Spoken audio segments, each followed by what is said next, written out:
Hello everyone! Welcome to my new video, the Anti-Inflammatory Diet for the Busy People. Do you need a quick rundown of the do's and don'ts without diving into all the details? Or maybe you just want a concise refresher? Don't look any further, I've got you covered. So, let's get started. The anti-inflammatory diet is a way of eating that nourishes your gut microbiome and helps combat chronic inflammation. This means filling your plate with nutrient-rich, gut-friendly foods while cutting back on or eliminating those that might trigger inflammation. Let's start with what to include. Number 1, choose organic and whole foods whenever possible to avoid pesticides, additives, and chemicals contributing to inflammation. Number 2, load up on vegetables, focusing on variety in colors and types. Some examples of vegetables that are especially known for inflammation-fighting properties are leafy greens, cruciferous vegetables, bright-colored vegetables, and mushrooms. Number 3, legumes and peas, like lentils, chickpeas, and beans, are packed with fibers and other essential nutrients, which support gut health and help stabilize your blood sugar. Number 4, fruits packed with antioxidants and vitamins are great to fight inflammation, but be mindful of the sugar levels in some. Great options are berries, citrus fruits, apples, and pears. Number 5, healthy fats found in extra virgin olive oil, avocados, nuts, seeds, and fatty fish are essential for reducing inflammation. Next, we have whole grains. Unlike processed grains, whole grains are packed with fiber and they will help maintain stable blood sugar levels. You do, however, need to be careful to avoid refined carbs. Good choices include quinoa, brown rice, buckwheat, and oats. Be careful with some of these foods, however, as they are common culprits for food intolerances that cause chronic inflammation. If you suspect this is the case for you, you may want to try out the Elimination Diet. Number 7, high-quality protein sources are really good for you. Make sure to opt for the cleanest source possible, like wild-caught fish, organic pasture-raised poultry, and grass-fed beef. Great protein-rich vegetable options are organic lentils, chickpeas, and soy. Fermented foods are next. They are well known to provide beneficial probiotics to support your gut health, which is key to controlling inflammation. Make sure to eat at least a daily portion of fermented foods. My personal favorites are sauerkraut and kimchi, kefir, miso, and tempeh. Last but not least, spices such as turmeric, ginger, cinnamon, and garlic are loaded with anti-inflammatory properties and should be a staple in your diet. By focusing on incorporating these 9 whole nutrient-dense food types in your diet, you'll give your body the best foundation to reduce inflammation naturally and support overall health. Now let's move on to the foods you need to avoid if you want to avoid or combat chronic inflammation. Number 1, sugars and refined carbs. The rapid spikes and crashes in blood sugar these cause directly trigger inflammation.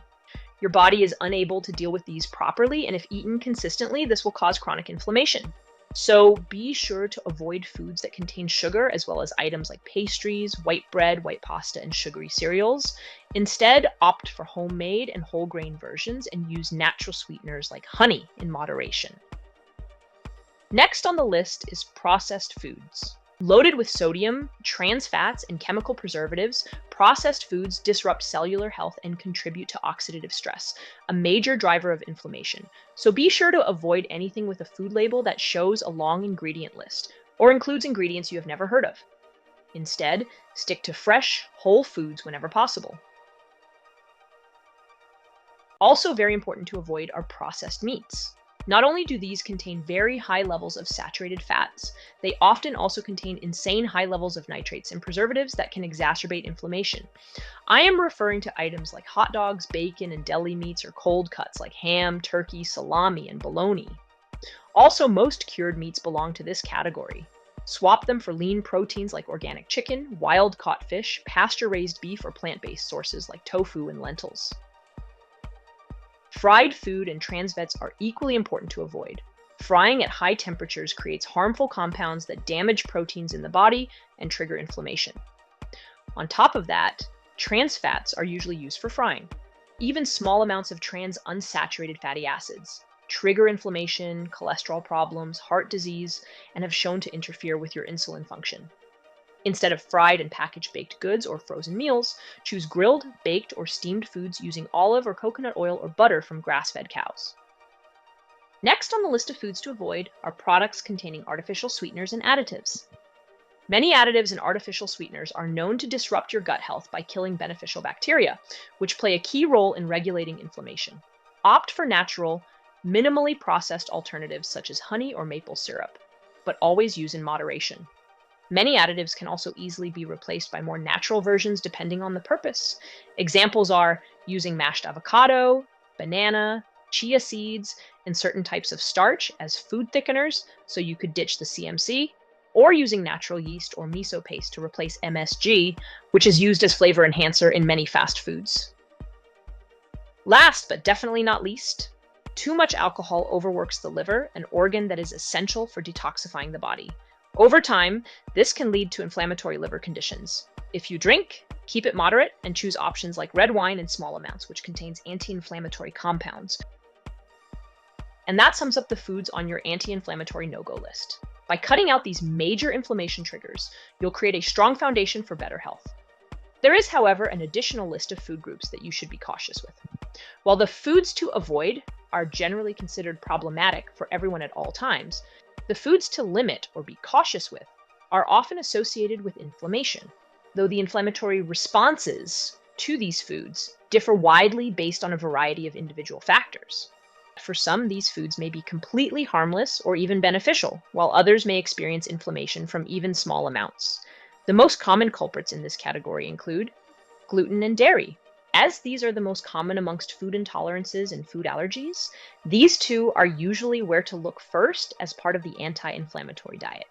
Next on the list are eggs and soy. These are slightly less but still quite common triggers for the immune system, as are rice, corn, nightshade vegetables such as tomatoes, potatoes, eggplant, and peppers, as well as certain types of nuts and seeds, such as peanuts, walnuts, cashew nuts, almonds, and sunflower seeds.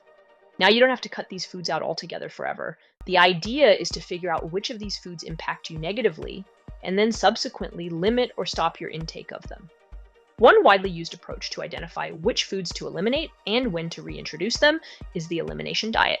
If you're curious to learn more about how it works, stay tuned. A dedicated video on this topic is coming soon. And that wraps up the anti-inflammatory diet for the busy people. If you're looking for a deeper dive, be sure to check out the video Discover the Anti-Inflammatory Diet: What to Eat and What to Avoid. It offers a more comprehensive look at different strategies and explains in detail why to enjoy or steer clear of certain foods. Also keep an eye out for upcoming deep dive videos where we'll explore specific topics in more depth. Wishing you all the best on your health journey.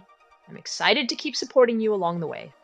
Please like this video if you found it useful and let me know in the comments what you would like to know more about in the future.